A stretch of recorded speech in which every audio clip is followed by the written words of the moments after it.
Hello and welcome to View from the Sideline podcast. This is episode 6. I'm Chris, and this week we've got a special guest with us this week as Rich is on holiday. So just introduce you to Gregg. Hi, looking forward to it. Okay, so Gregg has done predictions for us before. We're glad to have him on. As like I said, Rich is away. I'm just going to run through what's happening this week. So we've still the same format as normal. So we've got the weekly teaser up first, a weekend review of the Premier League action. Then we're going to do a quick summary of the EFL leagues. We've got the special topic, which is grassroots football this week, the good, the bad and ugly. Then we will briefly go over predictions from this weekend's games and the weekend's just gone.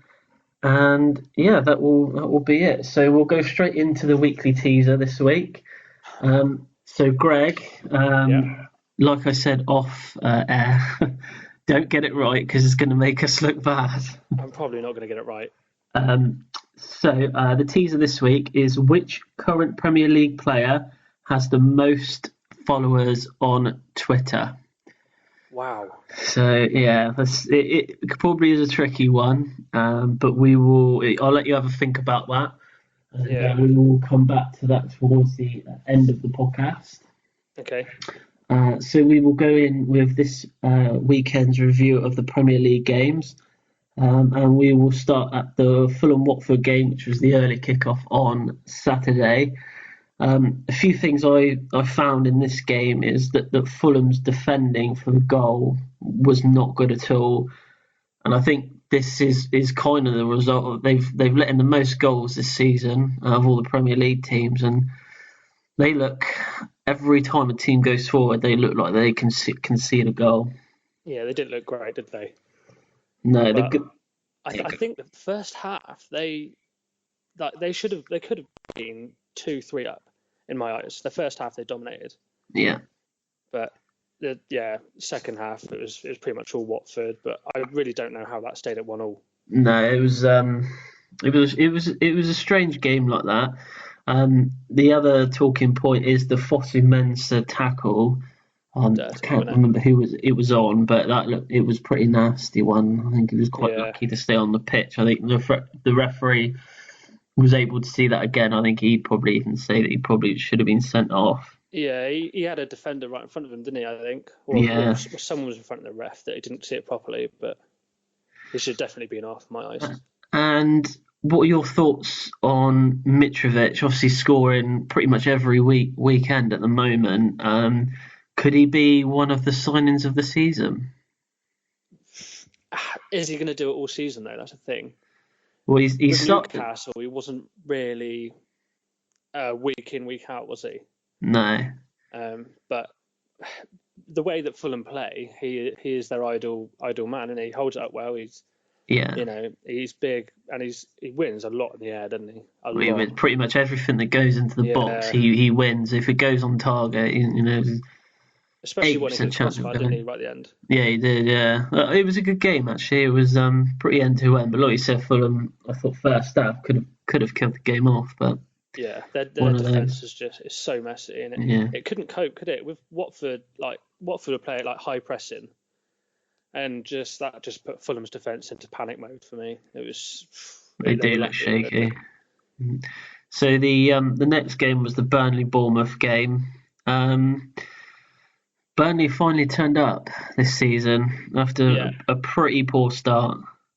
Yeah, for me. This is where it starts for them. I think that Europa League was not good for them because they don't have the biggest squad, do they? Yeah, they don't, and the experience in the squad for Europe, I don't think was right as well. But as soon as they got the first goal, they just looked like they gained so much confidence from that, and it really did show that. They are a threat going forward. Ashley Barnes as well. For me, for them to keep the results coming, I think they're going to have to keep him fit. Yeah, definitely. I was quite happy that Vidra got a goal. Like he's had a few chances, hasn't he, for various teams in the league. So he's because he's been hanging around the Championship for a while, hasn't he? And they've always talked about him maybe coming to the Premier League. I know he's had stints in the Premier League before, but they've been pretty short, and he hasn't had a lot of chances. But no, did he sign for Burnley or is he on loan? I'm not actually 100% sure because they didn't mention it. One more thing from that game, Joe Hart. For me, probably having his best season for some time so far. And would this, in your eyes, do you think warrant a call up from England? Absolutely not. No. No, not like he's having a good season. Yeah, but he's still prone to a mistake, and I think we've got to stick with Pickford for England. you think? Yeah, leave him in there. Yeah, he's our number one now. But do you think he'll get? He might not. He might get picked, but might not necessarily play. Yeah, he's probably good to have in the squad. Yeah, that's what I thought. I think he'd be good. A good sort of coach for Pickford. As long as he doesn't pick up on the mistakes, he'll be all right. Yeah, exactly. So we'll go to Joe Hart's former team, Manchester City, next against Cardiff. I don't really know what to say about this, to be honest. League winners. They're going to win it again. You think? Yeah, they're so good. They're so well drilled at what they do. It's just the build up to the goals that they have is. Yeah. It's just like no other team in the Premier League can pass it around and make chances how they make their chances. It's just for them. They just when they're in their stride, they just make it look so easy. Like their squad depth is unbelievable. Isn't it? Even with those youngsters coming through, like those youngsters could, like Foden, he could get in half the Premier League squads. I think definitely, yeah. It's so good. And two performances. Obviously, Riyad Mahrez getting his first goal for City, coming on, making an impact. Do you think that was the right move, him leaving Leicester to go to Man City, even though at the moment probably going to be more of an impact player off the bench rather than a starting? It's a tough one. To start with, I thought it was just a bit of a waste of money. Like they didn't need him. I didn't think they needed him. But he might come good now, but obviously with all the competitions, they have got that depth. But we'll see how he gets on, I suppose. But I thought you were going to see him at like an Arsenal or someone like that. Yeah. Someone that probably would need him because, like you said, Man City with the depth of their squad already, that they've got like Sterling and Sane, Bernardo Silva. I thought he'd struggle to get in the team, and I think he's been in. Is he been injured? I'm not 100% sure. No, I'm not too sure. But another performance from Gundogan. That goal. There was some goal in it. Yeah. I think obviously now Yaya Touré's gone. I think it's going to give him more chances of playing first team. But he's been hampered by it. Is his injuries? I think that's probably more concerning for Man City. But I was going to say it was quite a bad injury. Suffered, wasn't it? Did he dislocate his knee? Yeah, he did. He did something like that. Yeah, so that's always a bad one to come back from. So the Palace Newcastle game. Now the game itself wasn't great, but it was more the comments after by Hodgson when he said that he felt that all this stuff about Wilfried Zaha being tackled a lot had got into his head, and that's the reason why he didn't perform very well on Saturday. He didn't have the best of games, which then led Palace not having a great game. But I think they were lucky in the fact that Newcastle didn't really turn up either. Exactly. For me, Newcastle is going to be one of those, along with Cardiff. I think they're going to struggle. They're going to be in that bottom three, I think, for me. The thing is with Newcastle, they seem the fans seem to be fully behind Rafa Benitez, but how long do you think that they can keep this going without winning games and the fans staying on his side?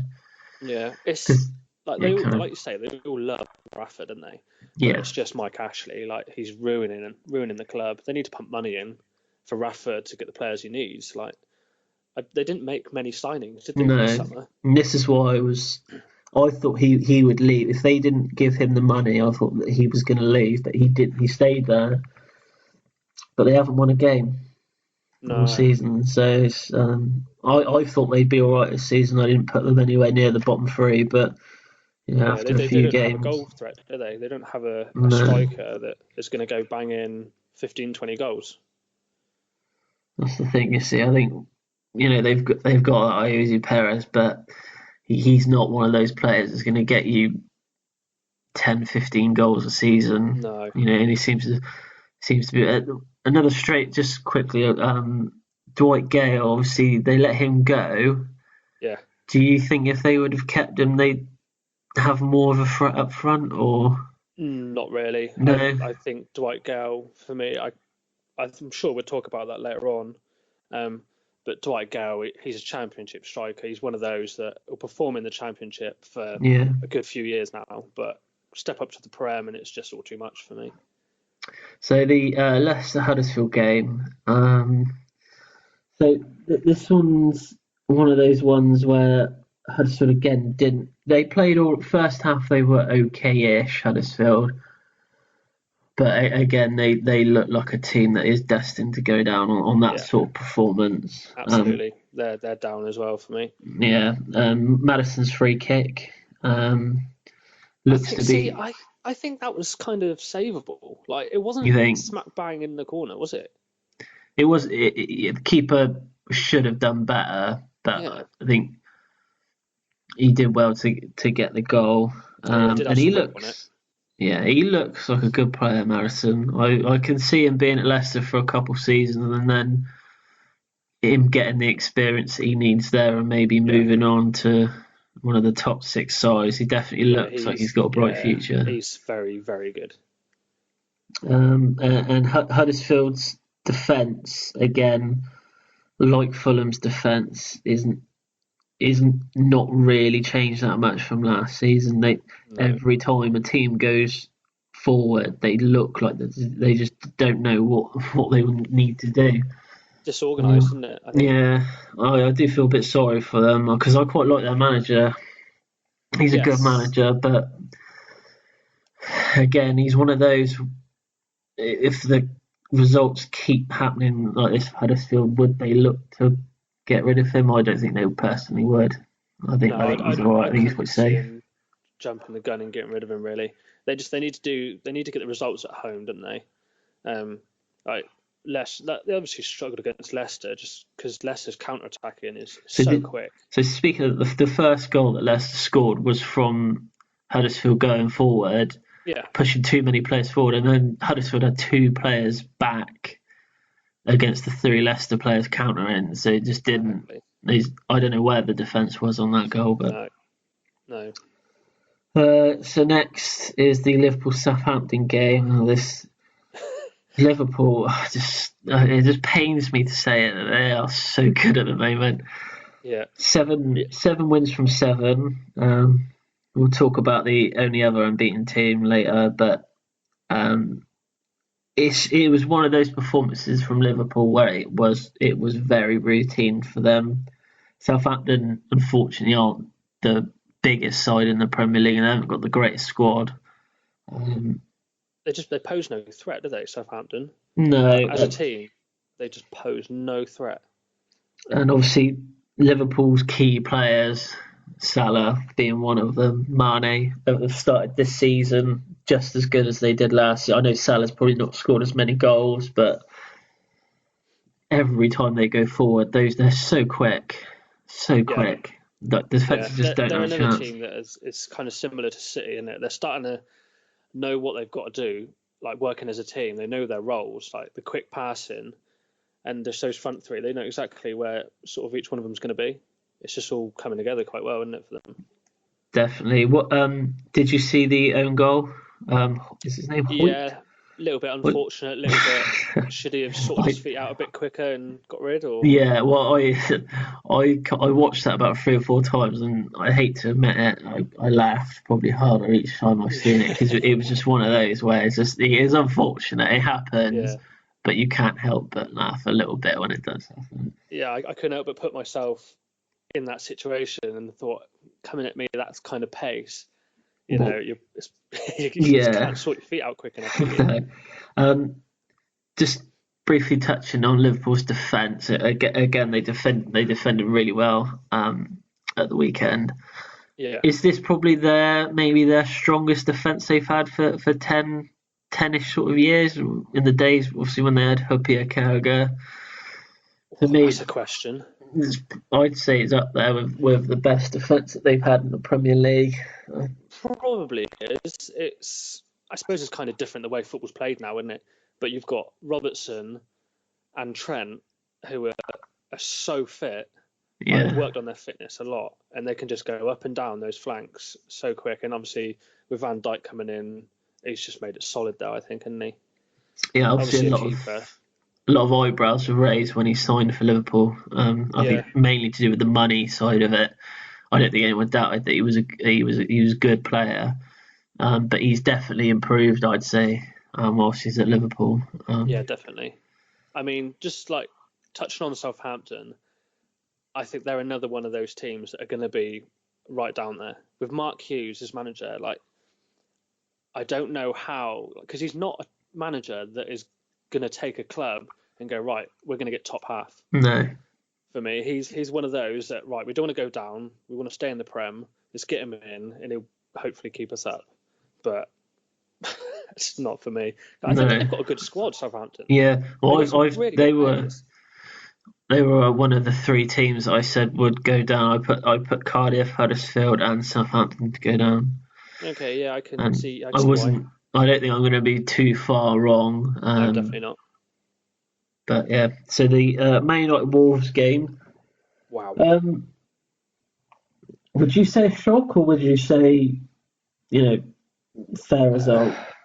I kind of say fair result. Wolves have definitely been one of the best teams for many years to come up.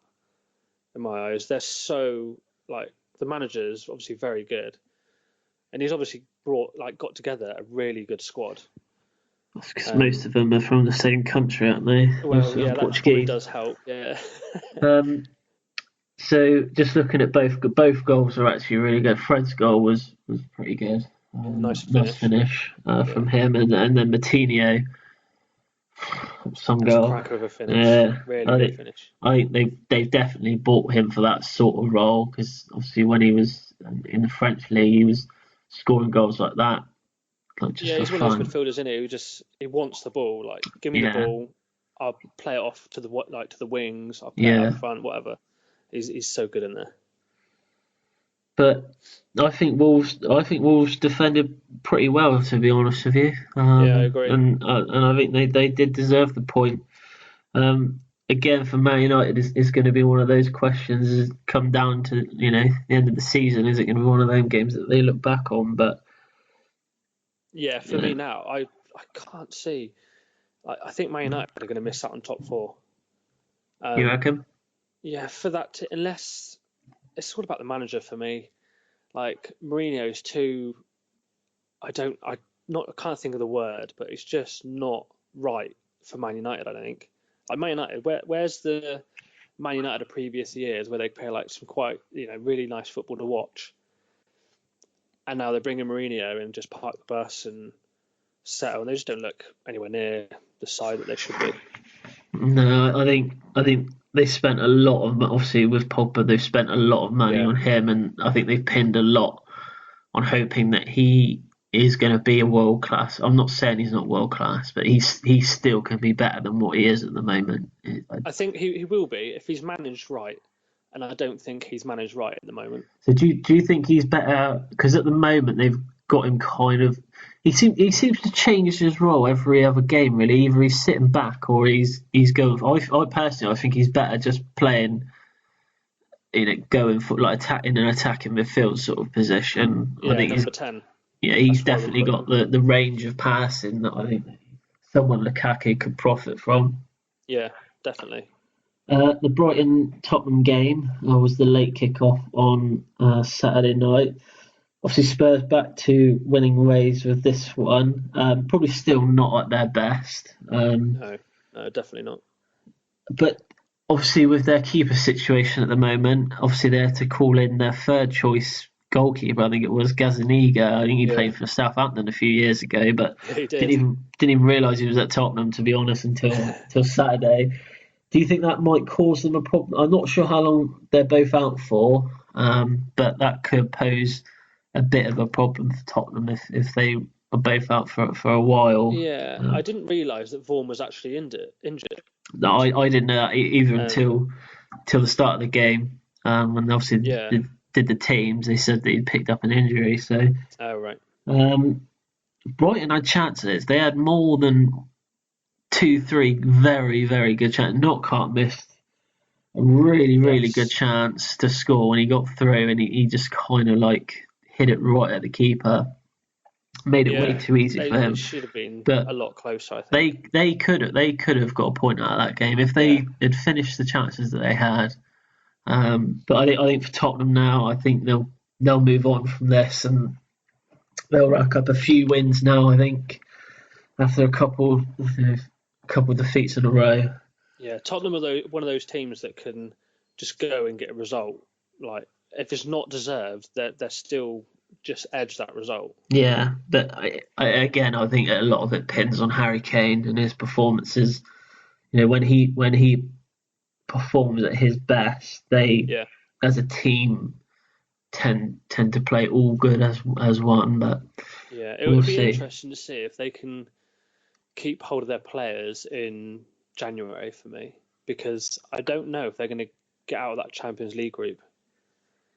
No, do you think players like Ali and Kane would be tempted to leave, or do you think that they are going to stay?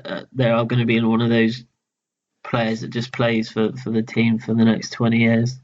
I hope not, because it doesn't look like Tottenham are like ever going to invest. This stadium is eating up a lot of their money, isn't it? Yeah. Well, I saw a video online today of a builder inside the ground, and he was making a few remarks regarding how unfinished it looked, and he was showing the video around. Yeah. And apparently the pitch isn't even laid yet, apparently. So, but I don't know. Wasn't it all that talk about the builders like coming in drunk and doing drugs and all that sort of stuff? It's not good. It's not good for the club. Not good at all. At all, because I follow them on Twitter, and they're forever sending out newsletters. So this game's going to be moved. This game's going to be moved. I think they should have just said at the start of the season, it's not ready. Yeah. It's not going to be ready till January, February time, or even next season. We're going to be playing at Wembley again. They should have just done that. Bad, isn't it? Bad. So yeah, next the West Ham Chelsea game. Cool. Here we go. I knew as a Chelsea fan, I had a feeling before the game that it was going to be one of those games where the other team, would, like West Ham in this case, were just going to frustrate us. Yeah, they were set up well. They were set up literally to frustrate you, and it worked. Definitely worked, because in all fairness, it was probably a fair result, a draw. West Ham might have. They had a good chance. Yarmolenko had a very good chance. How he missed that header, I do not know. I was sweating a little bit when he got the ball, and I was like, oh my god, he's going to score. And luckily, it was an awful mess. But I just want to touch quickly on Chelsea and their bench. Okay. It's not, when you look at that bench that they got this week, they had Morata and Barkley on there and a few other players, but when you look at the bench, you just don't see a player that you think is going to come onto the pitch and make an impact. No, they don't. I think Giroud is probably our best player at doing that. He's probably the one player where you bring him on and he does light up the game a little bit, you know, puts himself about a bit. But bringing Morata on, I just don't. He's no good when he starts the game, let alone coming on 75 minutes through the game. It's a weird one, isn't it? Frustrating a little bit, because I think the next thing that Chelsea need to do is buy, you know, two other key players that maybe they can bring on, they can start, or they can have some of these starting players a bit of competition, because at the moment, you've got Hazard, who's played every game, Kante, Jorginho, Luis, Rudiger, Azpilicueta, Alonso. At the moment, they don't really have that competition for them. No. To be playing I think against. The midfield three is sorted for them, isn't it now? Oh yeah, definitely. Jorginho, Kante, and Kovacic. How do you say it? That's sorted. That's such a good midfield. But we'll have to see where it goes. Obviously, Liverpool next weekend, which. Yeah. What did you do? I know you'll cover it later with predictions, but I'm just intrigued as to how you chose it. I'll let you in on a little secret. I went for a draw. Oh, did you? Yeah. Okay. Yeah, the other two went for wins for Liverpool, but oh yeah, they're obviously wrong. So they've lost points on that one already. I have to say I agree with them. Oh. Sorry. It's awkward. Okay, so the Arsenal-Everton game. I'll just literally quickly go this. So last week I said these were the words that came out of my mouth on last week's podcast. Is Arsenal are going to struggle unless Aubameyang and Lacazette can score goals, and they both scored this weekend. So I don't know whether they listened to the podcast and got a bit angry with me, so thought they were going to go out and score goals, but yeah, they showed me right out there. Counted mine, but yeah, you are right actually. Yeah, definitely offside. Everton seem to be struggling. Obviously, they lost to West Ham last week. I don't think a lot of people would have seen past them getting anything at Arsenal yesterday. Sorry. Do you think that they lack a striker? So I know they've got the Calvert-Lewin guy. Yeah, they definitely lack a striker. But he's not, like I said previously with another striker earlier on, he's not going to be a player that gets you 10, 15 goals a season. No, exactly. And have they still got that Toussaint guy? Yeah, he came on. He came on, didn't he? It was him. Yeah, he did. Yeah. Sorry, I got it. Again, I just think they lack. They've got Walcott, and he seems to be their key. Seems to be their key player. That if it's going to happen, it's going to go through him. Yeah. But it was pretty routine for Arsenal, to be fair. Yeah, they're another one. Everton are another one, really. They've got a good team now, I think, but they just need a number 9. They've got a good manager as well. Yeah, a big, strong number 9 that Walcott and Richarlison can just sort of run in behind, and you should be good. But Calvert-Lewin is not that number 9. No. Okay, so that was the weekend summary from the Premier League. So last week we started a new feature on the podcast where we were just going to summarise the lower leagues, the EFL, and we're going to do it again this week, and it's going to be a feature that goes on as well throughout the podcast. So Gregg's going to do the Championship League 2. I'm going to do League 1. So Gregg, if you kick us off with the Championship.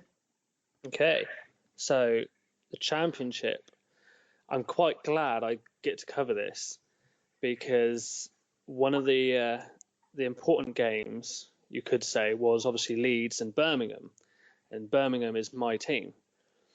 But I'm surprised that Birmingham got the result, to be honest, because all season kind of dominated games, but just haven't got someone who can score goals. And then Che Adams pops up and bangs in 2. But you could say like Leeds dominated the game in terms of possession, but they didn't create much. They only had 5 shots on target. Birmingham had 3. So you need to convert your chances, really. And Leeds didn't do it, but they do stay top. I did go over Middlesbrough and Swansea as well, even though that was a bit of a bore draw. Borough maybe should have won. They had more chances. They had a good couple of clear chances that they should have really taken. The other ones I went through was West Brom Millwall as well. I don't know what's happened to Millwall this season. They're not even a shade of the team they were last. But West Brom are one of those teams for me who probably will go back up. It's just a routine win, and they've got obviously they've got Gale in from Newcastle, and like I said earlier about them being him being that championship striker, he'll go in, he'll score 20, 25 goals this season, I think. But then they'll go up and Gale will go back to Newcastle because Newcastle are going to come down, and it'll be right for him. But I didn't really the ones I'm impressed with in the championship at the moment, your Wigan, your Sheffield United again. Like Sheffield United, they're not ones, they don't have a lot of money. They don't have the big budget, but they're still bang there. Derby as well. Derby obviously under one of your favourite players. Legend. Obviously doing well. But the home record in the championship is very much a strong point. That's one thing you need to sort of nail down. Like Brentford are up there. Where they sit, and they're sitting in 7th. But the home record, they've played 4 and they've won 4. But away from home, they've played 5, drawn 3 and lost 2. So it's such a difference, that home form that needs to be there. So obviously keep them up there. Bottom of the table is you got your Prestons, your Ipswiches, and your Millwall. Preston, another one, they've done so well last season. But this time around, it's just nothing's clicking for them. Ipswich as well, they're another team that don't really have a big budget. For me, they're lucky to stay in there. I like to think Millwall might turn it around, but at the moment, it doesn't really look like it. Rotherham, another one that a low score. I believe they're the lowest scoring team in the league. They've scored 6 goals in 9 games. That's not going to be good for them throughout the season anyway. But obviously next we're going to pop on to you're going to cover League One, I believe. Yep. So League One this weekend. Portsmouth have dropped their first points of the season at home to Wycombe. Wycombe being one of the teams near the bottom as well. They drew that game and they actually dropped to 2nd in the table because Peterborough went top after they won a 4-2 away win against Gillingham. Peterborough were 2-1 down in that game as well. And 3rd, 4th, 5th and 6th for Sunderland, Doncaster, Walsall and Charlton, and they all won 2-1 at the weekend, which I thought was quite strange.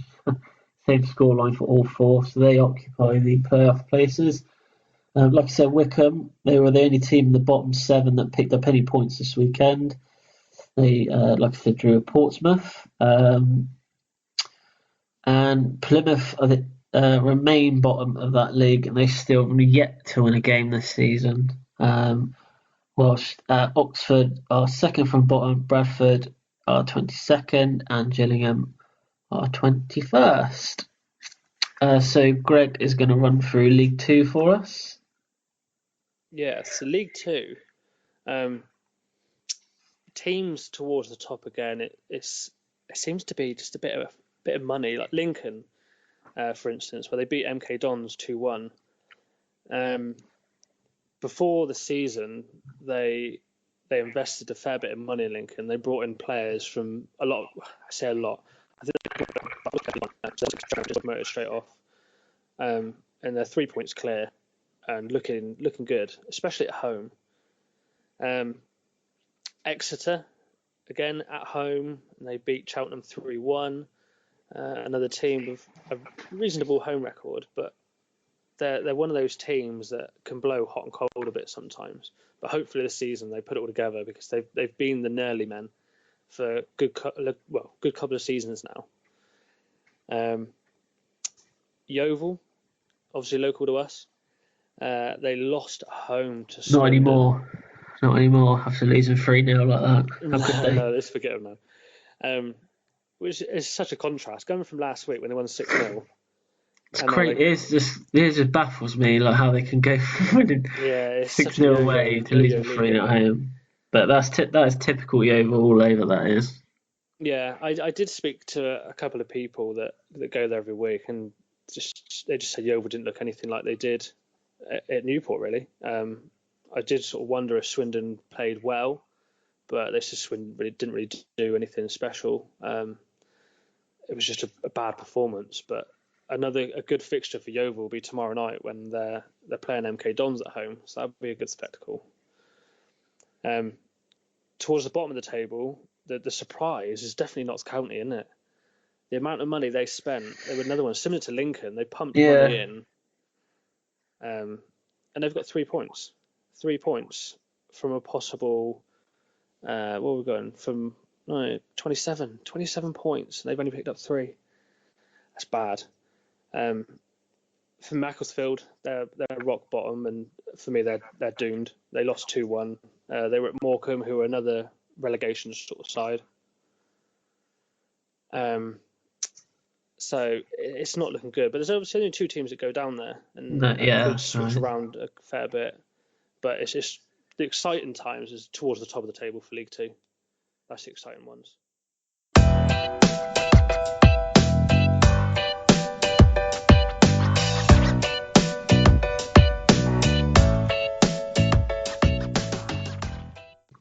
Okay, so we're going to move on to this week's special topic, which is actually a topic that Gregg chose. When I asked him to come on the podcast, I asked him to choose a topic. He chose grassroots football. So we're going to go through the good, the bad, and the ugly of grassroots football. But between 2013 and 2017, 493 million was put into grassroots football. There are around 150,000 grassroots clubs and around 8 million people involved on a weekly basis, which is quite a lot of people when you think about it. But obviously, it does cover a vast amount of ages. Just looking through, obviously, the good points that obviously I could, when I was looking into it, that I came across.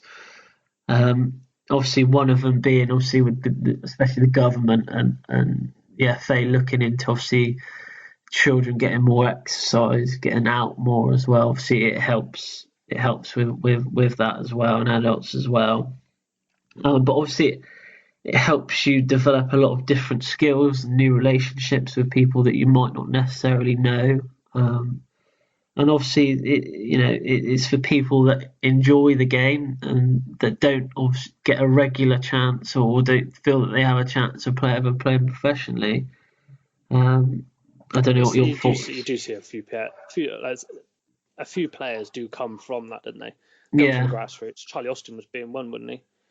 He was one, that came out. Obviously, Vardy, he was one that was scouted. But yeah, it does help. Obviously, local teams like where we are, like Yeovil. I'm sure that they probably have people that go out and about and look at different like grassroots levels, especially when you're looking, at youth level. There are a lot of leagues that are around and are available to children. I think most of them start from, you've got like under sevens, I think that they start at, which obviously helps children, like I said, develop skills. Yeah, is it too much pressure on them though? See, this is obviously the one thing that when I was looking at it, one of the bad things that came out of it was the pressures that maybe that parents put on children. Yeah, to it's definitely, achieve obviously things through football. But when you look at the figure, when I said there's 8 million people playing, at grassroots level, that's a tiny percentage of those, less than probably 1% of those people will ever get a chance to play professionally. Exactly.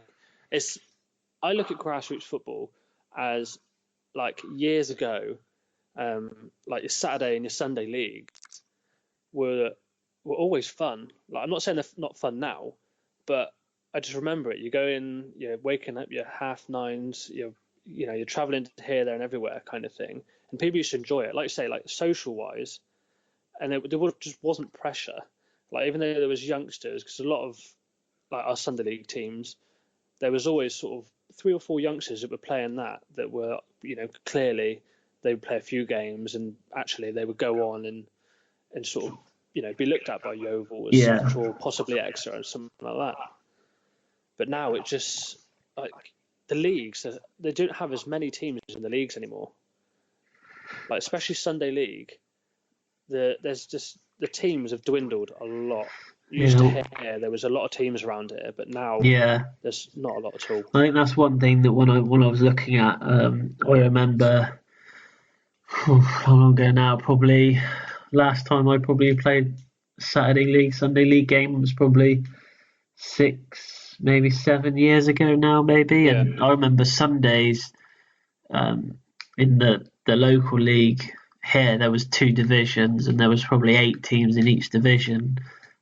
Some games you had to travel far to, and Saturdays there was probably 3 or 4 leagues, I think, of teams of about 15, 16 in each. But then when I looked on the FA website, and there obviously is a decline in teams, but obviously I think the main thing is it does cost obviously a lot of money to get these teams going, and to get, like, you pay for the pitch, you pay for the facilities, and it does add up.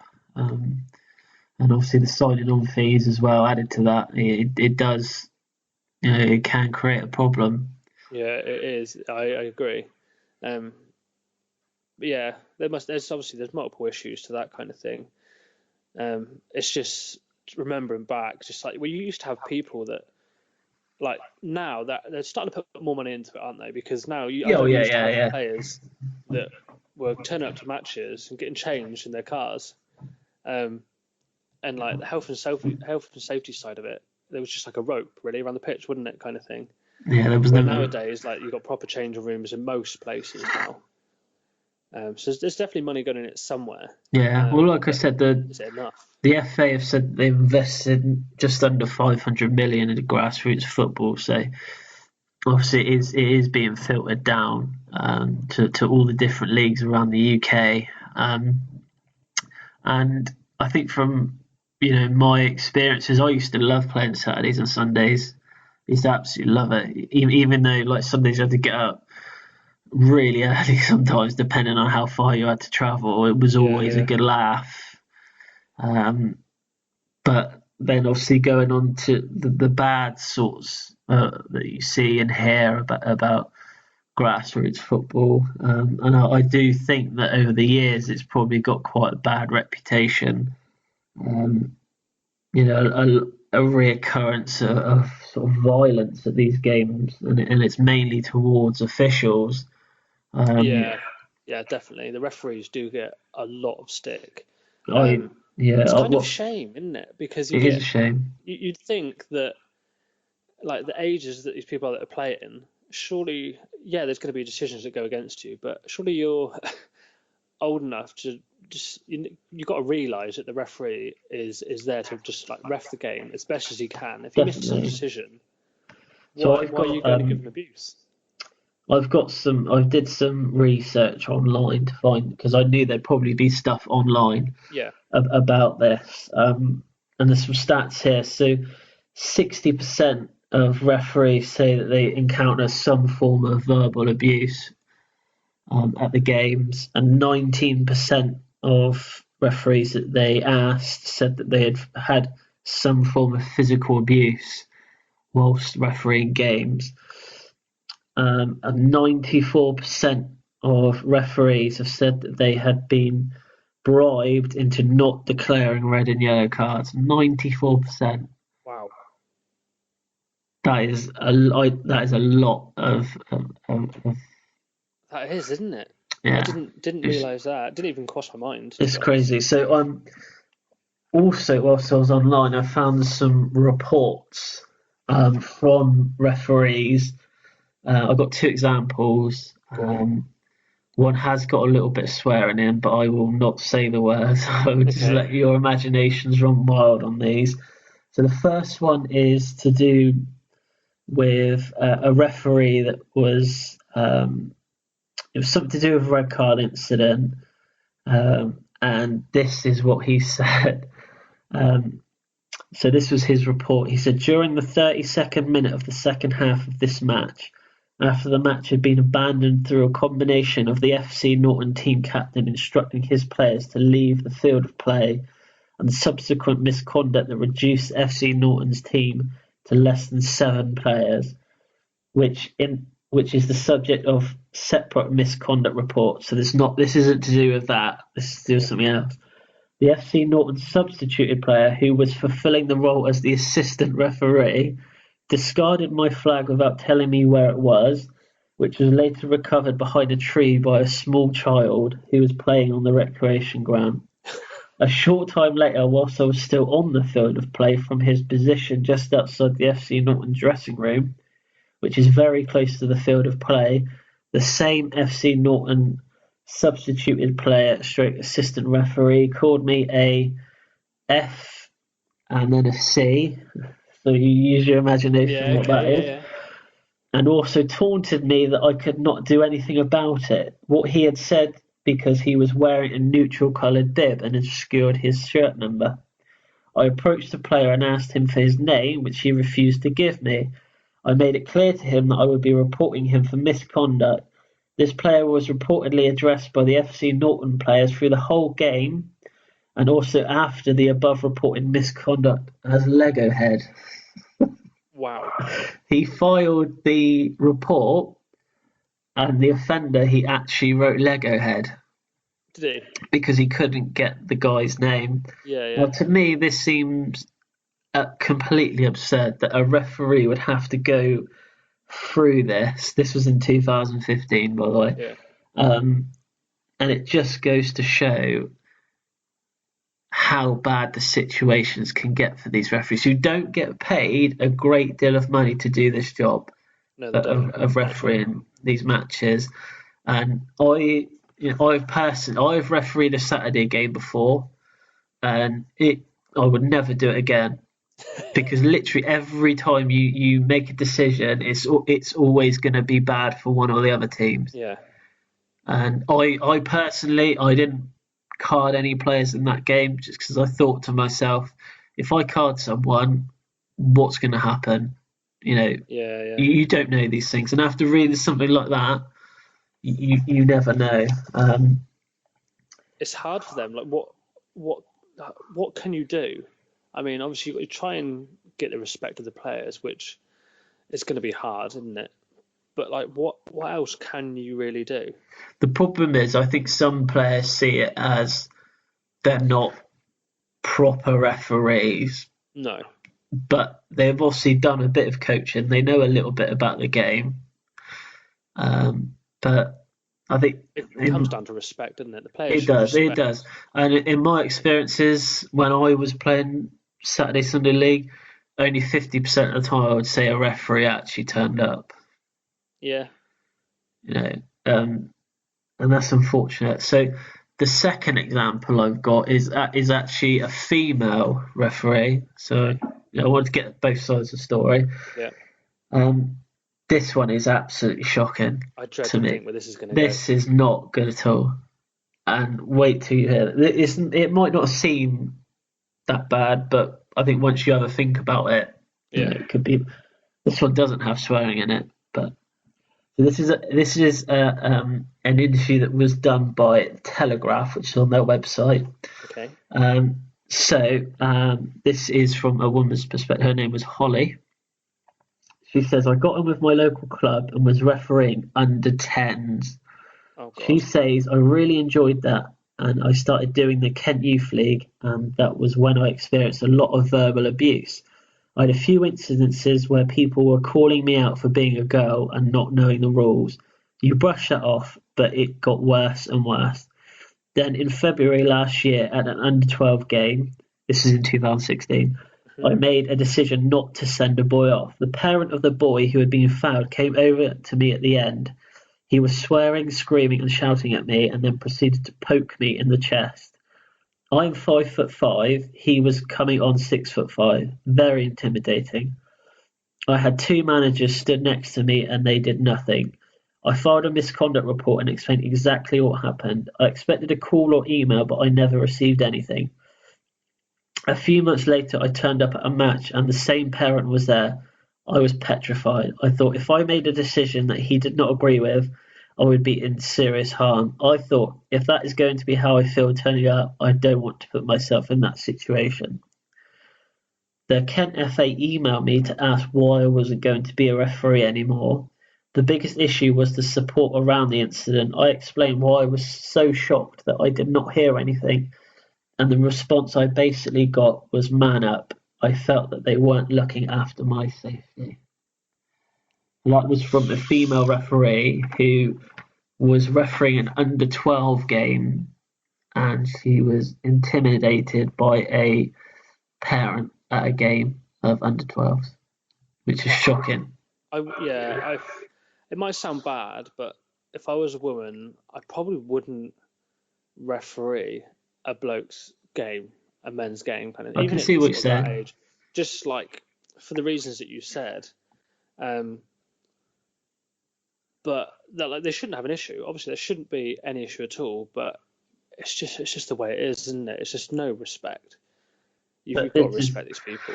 This is obviously, you did touch on it earlier. Parents, it seems to be one of the main focus around where problems can start in these youth games. Yeah. A lot of pressure, like you said, from parents on their children to win games, and maybe they take it too far. I've heard in other interviews people saying that should parents be banned from some games if it gets too much, but obviously this is only a small majority of people. Not everyone should be punished for this. Yeah, trouble is, how do you stop parents where these games are played? How do you stop the parents? Yeah, most of them are at local parks, so it would be very hard to, and not every referee is going to know who should be there and who shouldn't be there. But exactly.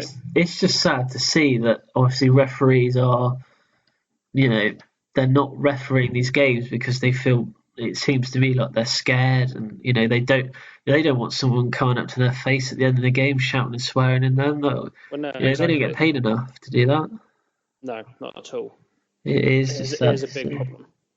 But just on a last note on that, everyone has the right to play football. It doesn't matter, your age, religion, your race. Everyone deserves to have a chance at playing football. And reading the reports from the FA, it made me feel positive that they are taking the right steps. So with the money being invested, and I've seen locally to us certain like recreational grounds being done up, so they have really good facilities there now. So this is why they're trying to sell Wembley, isn't it?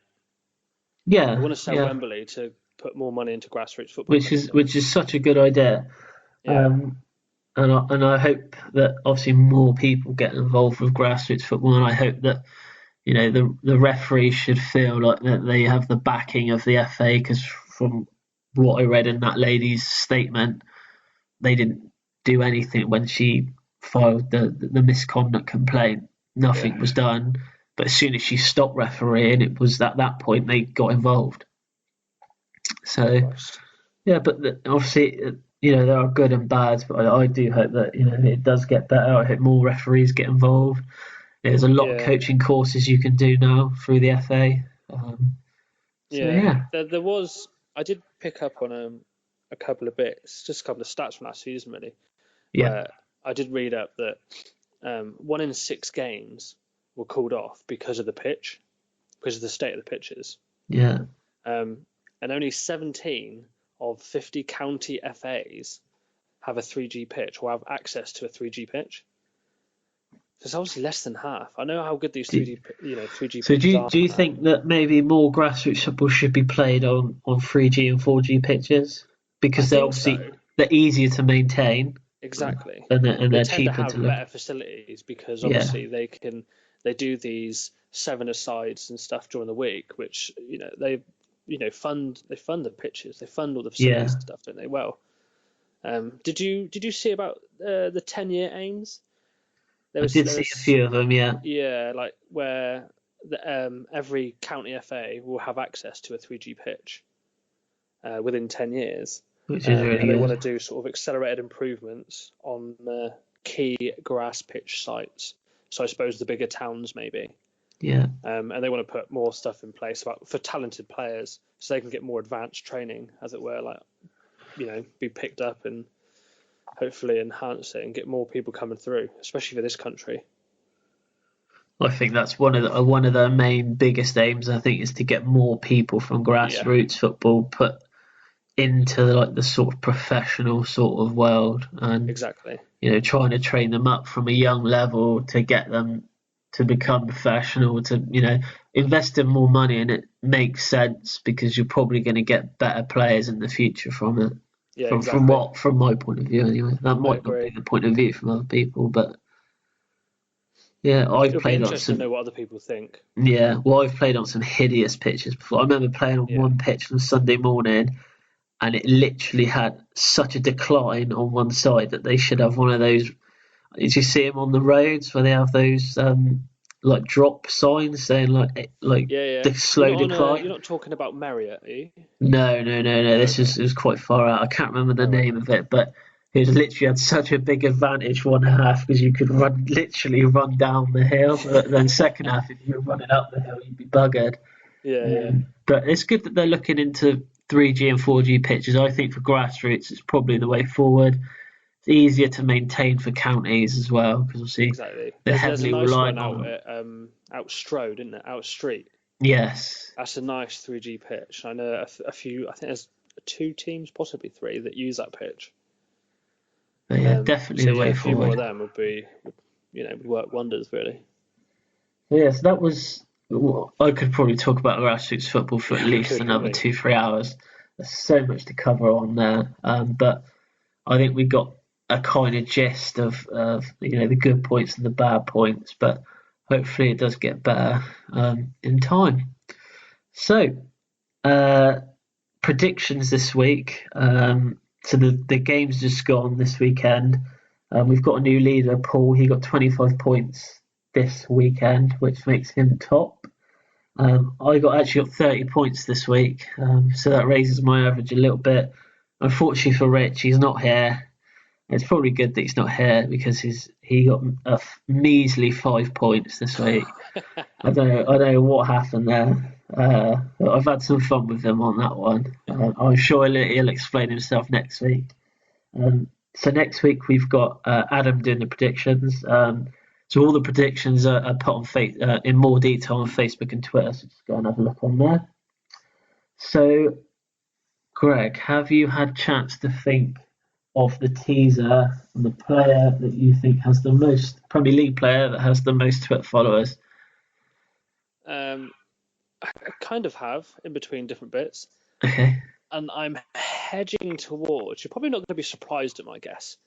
But just for the sheer entertainment value, I'll give you a clue. Okay. Okay, go on. It's not a Birmingham City player. There you go. Right. That doesn't really do wonders for me there, if I'm honest. But my guess, I'm gonna go for Benjamin Mendy. So you've gone with Benjamin Mendy, and I can tell you that you are incorrect. So damn it. Another week rolls on, and another week we haven't got a teaser right. I was surprised when I saw this. So the actual answer is Mesut Ozil. Really? He's got 23 million Twitter followers. It doesn't strike me as the entertaining type. The closest person to him is Sergio Aguero. He's got just under 13 million. He's got 10 more. He's got 10 million more views. Wow. Than any other Premier League player, which is just absurd. Literally absurd. That really is. It ranks him, I think, 88th in the world. Of all the people, Mesut Ozil is 88th in the world for Twitter followers. Crazy, isn't it? I would never guessed that one. Crazy. I couldn't believe it when I seen it. I was just trying to think of a teaser, and I thought, well, I'll have a look at Twitter followers, and then Mendy has got 1 million, I think it was, because I thought he was going to be up there because he's quite funny on Twitter. Yeah, he is. He's got just over 1 million. Give him a couple of seasons, he'll be there. He's gonna have to do a lot of campaigning to get that many followers. I don't know how he's got that many. I seriously don't. Okay, so that really brings us to the end really of the podcast. Just a quick note: Rich is back next week, and we're going to cover the topic next week is going to be around English players that play abroad. So more towards will it in the long run benefit the England team? Looking forward to that one. Yeah, so that's one that Rich picked. But yeah, well, that's really it for this week. Just want to thank Gregg for coming on and hosting with me today. Cause my pleasure. Would have sounded really bad just me talking to myself for an hour or so. So yeah, I just want to thank Gregg for coming on. You got anything else to say, Gregg? No, not really. It's just I'm surprised. There's a lot of work that goes into this. So yeah, I applaud yourself and Rich. This is a good podcast. So everyone needs to go and follow it and retweet and like it on YouTube. Yeah, very good. So yeah, just picking up on that. Yeah, you can follow us on Twitter at View from the Sideline podcast on Twitter, same on Facebook, same on YouTube, same on iTunes. We've got it all synced together now. We've got Instagram as well, but I will put a link to everything in the tweet and the Facebook post that goes out regarding this week's podcast. I'll also put Gregg's Twitter handle in there so you can follow him if you felt like you had some good insights, give him some feedback. Yeah, give me some feedback. But yeah, so just want to say thank you all for listening and good night. Cheers.